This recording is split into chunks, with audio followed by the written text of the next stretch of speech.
na-miss po natin ang ating vlog. Long time no vlog guys. As I promise, ito na po yung video. Ililatag ko po sa inyo kung magkano nga ba yung nagastos natin sa front extension. So sa mga ngayon lang po nakapanood ng aking channel, so ang aking pong content is all about dun sa home renovation po ng unit na nakuha ko under IT Homes Developer.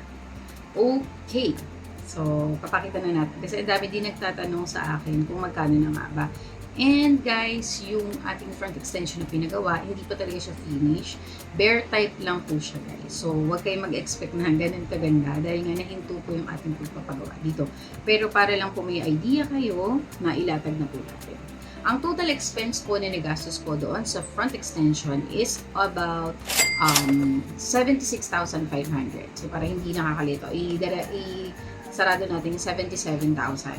So, for other expenses. Ano-ano nga ba yung laman ng 77,000? So, bago po yan, ipapakita ko sa inyo kung ano yung itsura ng ating front extension na naipagawa.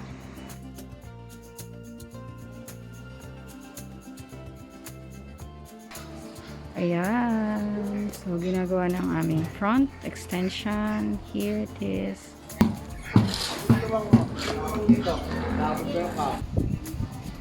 Consider nyo yung debris. Ayan. May bayad pa yan.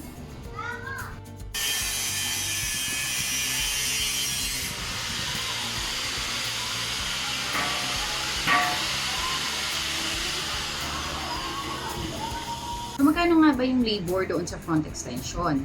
Ang labor po is 35,000 pesos. Okay? For the materials po, gumastos po ako ng nasa 40,000 pesos. So, gano'n nga ba yung tinagal yung pagpapagawa ng front extension? So, hindi po siya umabot ng month. Nag-start ako ng February 20, natapos ako ng March 12. Hindi ko nga lang siya napafinish, pero yun po yung start and end date ng ating construction.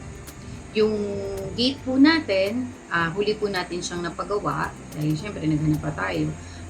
Hindi po ako nagpa-fabricate ng gate guys. So nagtanong ako, actually nag-canvas ako ng gate for that, about nasa umabot ng 30 yung gate.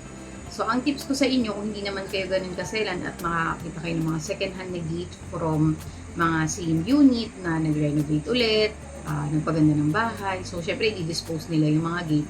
Pwede din kayo magtanong sa kanila kasi ganun naman yung ginawa ko, nakabili ako ng mga second hand na gate. Comment down na lang kayo kung gusto nyong i-share ko yung cost nung per materials. Kasi hindi na siya timely. Kumbaga hindi na siya practical na i-share since the materials po na binili ko is last 2023 ko pa siya nabili. So possible talaga na malaki na yung agwat ng price kapag tinanong siya sa mga hardware. Pero ayun ang tips ko kung napanood nyo yung back extension ko.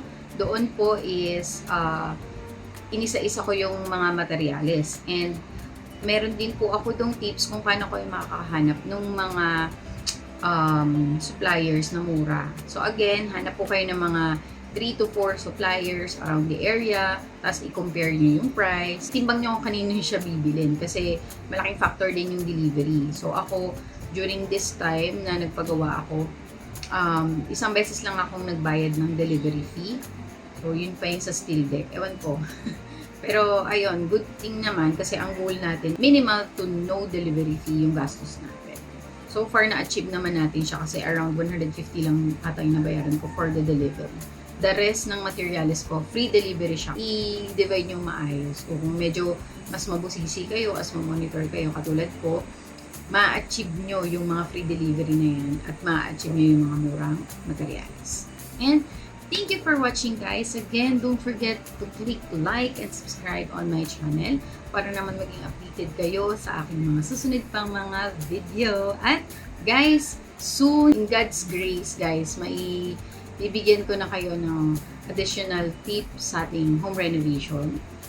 Sana sa mga susunod na vlog ko, nandiyan pa rin kayo at nanonood pa rin kayo.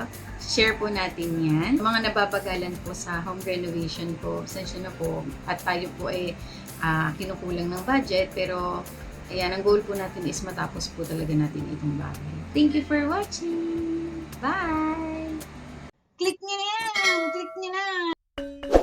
Thank you for watching. Subscribe for more videos.